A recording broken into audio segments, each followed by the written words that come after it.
The voice against Russia and its athletes is growing louder. Consequences of a very long war. Earlier, the Russian and Belarusian athletes were allowed to participate at the Olympics on the condition that they can do so under neutral flags alone. So no anthems if they won gold, no sense of pride.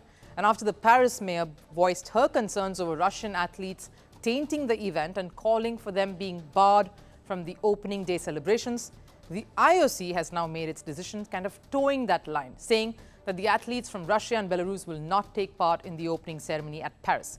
A major blow not just to the athletes but also to Putin and his administration, who Paris holds responsible for the larger crisis sports is facing now.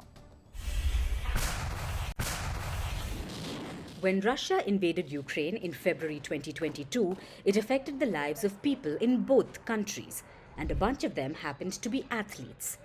In every sporting discipline, athletes faced criticism, and in certain events, they were even banned from taking part. Russian and Belarusian players were banned from Wimbledon in 2022. Spring events that were to be hosted by Russia and Ukraine taken away or delayed. There's a general wave of dissent towards Russian and Belarusian athletes that's now emerging. And with the Olympics approaching, the situation that athletes of Russia face is no different. The latest is this.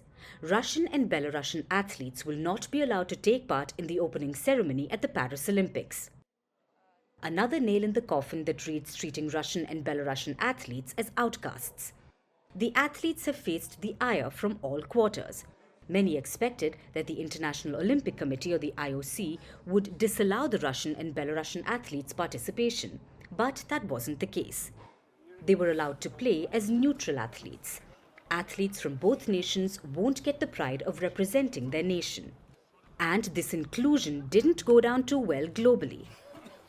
Paris Mayor Anne Hidalgo went a step ahead and even said the Russian and Belarusian athletes shouldn't even come. She said athletes were informed by Putin and his ideologies, and I'm the middle of the din. The IOC has banned the athletes from participating in the Paris Olympics opening ceremony.